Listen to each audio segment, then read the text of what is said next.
आज आहे 3 जून 2025 आणि मी आलो आहे माझ्या सेलू तालुक्यामध्ये आमच्या मामाच्या गावी आणि मामाच्या शेतीमध्ये. आणि आज या ठिकाणी महाराष्ट्रातल्या शेतकऱ्याला अंदाज देणार आहे. आणि तुम्हाला एक सांगू इच्छितो, 2020ला आलो होतो त्यावेळेस नेमकी मामा आमचे लिंबू लावू लागले. तर त्यावेळेस आलो तर हे बघा 5 वर्षामध्ये फळं निघाले. तर मी आता विचारलं तर किती एकर आहे, तर 5 एकर आहे. तर ते म्हणले, मी विचारलं मग किती पैसे होते दरवर्षी, तर त्यांनी सांगितलं कधी 11 लाख होते, कधी 9 लाख होते, कधी 12 लाख होते, असं त्यांनी उत्पादन सांगितलं. तर या ठिकाणून मी महाराष्ट्रातल्या शेतकऱ्याला अंदाज देणार आहे. राज्यातल्या सर्व शेतकऱ्याला सांगू इच्छितो, तुम्ही काय करा, 6 तारखेपर्यंत तुम्ही शेतीची कामं करून घ्या. राज्यामध्ये 7, 8, 9, 10 त्या दरम्यान राज्यात भाग बदलत पाऊस पडणार आहे, म्हणून हा अंदाज लक्षात यायचा.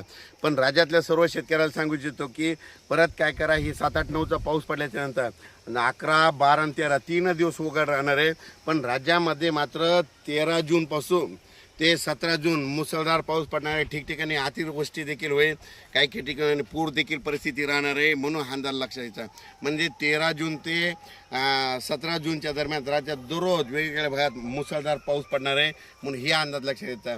म्हणून जर सर्व शेतकऱ्यांनी काय करायचं, ज्यांची शेतीची कामे राहिली असेल तर तुम्ही काय करा, ह्यामध्ये आणखी 6 तारखेपर्यंत करून घ्या.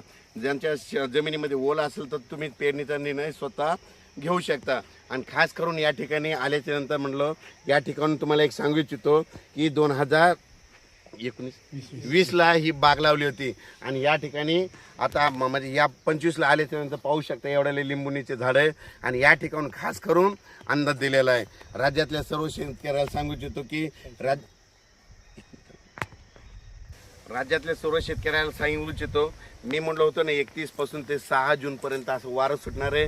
तर हे वारं सुटलं पाहू शकता. पण राज्यात तुम्हाला सांगतो, आज आहे 3 जून, म्हणजे आज 3 जूनला देखील महाराष्ट्रामध्ये तुरळक ठिकाणी पाऊस पडणार आहे. म्हणजे एवढा काही पाऊस बंद होणारच नाही, म्हणून हा अंदाज लक्षात घ्या. त्याच्यानंतर 4, 5, 6च्या दरम्यान नाशिककडे देखील थोडा पावसाला सुरुवात होणार आहे. पण राज्यात मात्र 6, 7, 8, 9च्या दरम्यान भाग बदलत जोराचा पाऊस पडणार आहे, म्हणून हा अंदाज लक्षात घ्यायचा.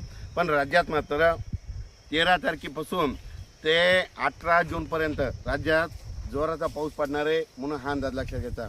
अचानक वातावरणात बदल झाला तर लगेच एक मेसेज दिला जाईल. धन्यवाद.